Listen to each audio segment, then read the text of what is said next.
तो commodity market का रुख कर लेते हैं और एक घंटे के ट्रेड्स में आज हमने देखा है कि काफी सारी ऐसी कमोडिटीज, नॉन एग्री कमोडिटीज है जो ऊपर और कुछ एक छोटे दायरे में ट्रेड करी। मिसाल के तौर पर कच्चा तेल, ये स्ट्रेंथ पाने में कामयाब रहा है, 1% की मजबूती दिखाई दे रही है।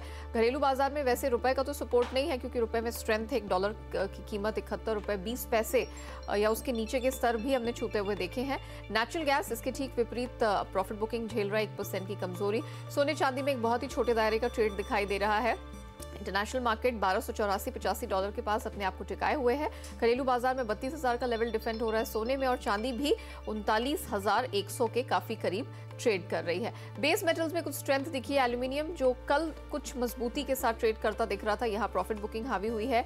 कॉपर, निकल, जिंक ये कुछ चढ़ने की कोशिश कर रहे हैं। आधे % की स्ट्रेंथ इस समय कॉपर और जिंक में देखी जा रही है। वहीं अगर खाने के तेल या ओवरऑल एग्री कमोडिटी मार्केट की बात करें तो यहाँ पर भी सुस्ती का माहौल पसरा हुआ है।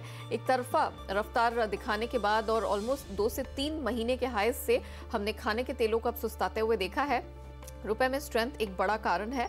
सोयाबीन, सरसों की बात करें तो सरसों थोड़ा स्ट्रेंथ पकड़ती हुई दिखी है। सोयाबीन एक छोटे दायरे में ट्रेड दिखाई दे रहा है, लेकिन मल्टी मंथ हाइज अभी भी यहाँ पर बरकरार है। ग्वार में भी हम देख रहे हैं कि हल्की सी मामूली सी स्ट्रेंथ बरकरार है। ये लगातार तीसरा ट्रेडिंग सेशन है जहां हम कुछ मजबूती आते देख रहे हैं। ऑफकोर्स इस कॉम्प्लेक्स में भी हमने बहुत भारी उठापटक और एक्शन देखा है। चने में ऊपरी स्तरों से फिर से प्रेशर है, आधे % की कमजोरी दिखाई दे रही है। गेहूं दबाव झेल रहा है उत्पादन को लेकर और जिस तरह का मौसम का मूड है उसे देखते हुए फसल के लिए पॉजिटिव माना जा रहा है, तो ये कीमतों के लिए नेगेटिव है। हल्दी की बात करें तो लोअर लेवल से मामूली सी खरीद, लेकिन एक बहुत ही टाइट रेंज का कारोबार। जीरा एक बार फिर से 17,000 के नीचे फिसल गई है और कोरिएंडर की भी बात करें तो कल की तेजी के बाद यहां पर भी मुनाफा वसूली हावी हो गई है। सो ऑल इन ऑल आप कह सकते हैं थोड़ा मिक्स बैग है एंड ऑफ कोर्स बहुत छोटे दायरे का कारोबार यहां देखने को मिल रहा है। लेकिन ऐसे मार्केट में भी आपको मिलेंगे कमाई के धमाकेदार आइडियाज। चॉइस ब्रोकिंग के सचिन गुप्ता और एसएमसी कॉमट्रेड की वंदना भारती यहाँ आपकी हमारी मदद करने के लिए जुड़ गए हैं। गुड मॉर्निंग, आप दोनों का स्वागत है। वंदना, कच्चे तेल में बताइए, फिर से स्ट्रेंथ दिख रही है, क्या किया जाए, भरोसेमंद है? Good morning. मुझे लग रहा है यहाँ पे कि पहले तो लग रहा था कंसोलिडेशन फेज और यहाँ पे करेक्शन आना चाहिए, लेकिन हायर हाइज बन रहे हैं और हायर लोज बन रहे हैं और टेक्निकल चार्ट पे लग रहा है कि थोड़ी जो अपसाइड है अभी और है यहाँ पे। इनफैक्ट अगर देखा जाए तो 1 से 2 ट्रेडिंग सेशन में मुझे लग रहा है कि 3840 तक आ सकता है, तो करंट मार्केट प्राइस से भी खरीद सकते हैं और यहाँ पे जो स्टॉप लॉस क्रिएट करना होगा वो 3765 3760 का होगा। और मुझे लग रहा है कि एक बार ये कमोडिटी ऊपर की तरफ 3840 से 3860 तक का जो टारगेट है वो यहाँ पे अचीव कर सकती है, तो मेरे ख्याल से क्रूड ऑयल में बाय में भी रहना चाहिए। ओके, कुछ कंसोलिडेशन के मोड में, कंसोलिडेशन के फेज में सोना चांदी नजर आ रहे हैं, क्या ये खरीदारी का मौका है? जी नेहा, जिस तरीके से न्यूज अभी आ रही है, चाहे वो चाइना का स्लो डाउन कुछ ज्यादा गर्मा गया है अभी, जो कल भी डेटा आया वो 30 ईयर लोज है, तो उसका एक बेनिफिट जो है यहाँ पे गोल्ड सिल्वर को मिल सकता है। थोड़ी सी रैली यहाँ पे थमी हुई थी, लेकिन कल के मूव के बाद लग रहा है कि एक बाउंस बैक आ सकता है यहाँ पे। तो मेरे ख्याल से गोल्ड में भी बाइंग करके चलना चाहिए यहाँ पे, लेकिन जितनी तेजी सिल्वर में भी फिलहाल है उतना गोल्ड में नहीं दिख रहा। फिर भी मुझे लग रहा है कि गोल्ड में अगर बाइंग की जाए तो 32,250 तक का जो एक लेवल है वो आ सकता है। सिल्वर यहाँ पे बेहतर प्रदर्शन कर सकती है क्योंकि सिल्वर में भी एक अपसाइड मूव है, तो मेरे ख्याल से 39,400 तक टारगेट करके यहाँ सिल्वर में खरीद करके चलना चाहिए। ओके, तो खरीदारी का मोमेंटम बनता दिखाई दे रहा है कच्चे तेल और सोने चांदी दोनों में। वेरी वेल, सचिन हमारे साथ है। Sachin, good morning. जरा बताइए, आज तो रुपया भी स्ट्रांग है और मलेशियन पाम तेल को हमने 3 महीने के हाई से थोड़ा सा लूजन अप होते हुए, प्रॉफिट बुकिंग का शिकार होते हुए देखा है। क्या घरेलू बाजार में इन स्तरों पे बिकवाली शॉर्ट्स बनते हैं? या वेरी गुड मॉर्निंग। एग्जैक्टली पिछले कुछ दिनों में सीपीओ के अंदर एक अच्छा अपसाइड मोमेंटम देखने को मिला है, हालांकि अभी भी टेक्निकली जो है वो काफी स्ट्रांग दिख रहा है चार्ट्स पर सीपीओ डोमेस्टिक मार्केट में। नहीं तो बीएमडी की बात की जाए, बीएमडी में भी कंटिन्यूसली अप ट्रेंड अभी भी बना हुआ है। फंडामेंटल सेक्टर में अगर देखते हैं तो फंडामेंटल सेक्टर्स काफी बुलिश नजर आ रहे हैं अभी सीपीओ के लिए। तो मुझे लगता है कि अगर ये आज के दिन में थोड़ा बहुत प्रॉफिट बुकिंग आता भी है तो ये एक अच्छी बाइंग अपॉर्चुनिटी हो सकती है। ओवरऑल बाइंग का सजेशन ही रहेगा मेरा कि इसमें 552 के स्टॉप लॉस के साथ में 566 रुपीज तक का टारगेट देख सकते हैं। ओके, और मसालों पे क्या राय है? एक बार फिर से सुस्ती का दिन दिखाई दे रहा है जीरा, हल्दी और कोरिएंडर में।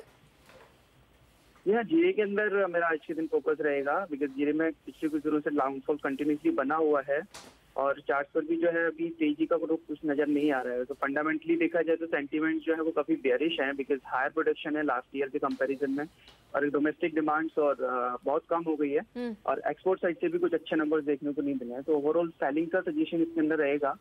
जीरे के अंदर 17,120 रुपए के स्टॉप लॉस के साथ में डाउन साइड में 16,800 तक के लेवल्स हम देख सकते हैं। ओके वंदना, मेटल्स पे आपसे बात करेंगे। ऑल्दो हम देख रहे हैं घरेलू बाजार में कॉपर, जिंक, निकल आधे % ऊपर है।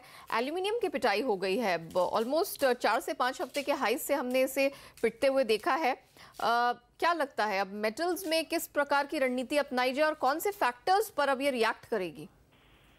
जी नेहा, एक तो मुझे लग रहा है यहाँ पे कि अगर बेस मेटल का मूव देखें कि लगातार न्यूज आ रही है कि स्लो डाउन है और यूएस फ्रंट से बहुत ज्यादा क्लैरिटी नहीं आ रही है, स्लो डाउन को लेके भी ये एक्सटेंड होता जा रहा है। उसके बावजूद हम लोगों ने देखा है कि बेस मेटल में एक अपसाइड आया है और एक उम्मीद है मार्केट को, जिस तरीके से स्टिमुलस की बात हो रही है चाइना में, तो लग रहा है कि मार्केट थोड़ी सी यहाँ पे ऑप्टिमिस्ट होकर भी जा रही है। और टेक्निकल चार्ट पे सारे नेगेटिव न्यूज के बावजूद हम लोगों ने देखा है कि टेक्निकल चार्ट पे एक जो अपसाइड स्ट्रांग मूव है वो दिखा था।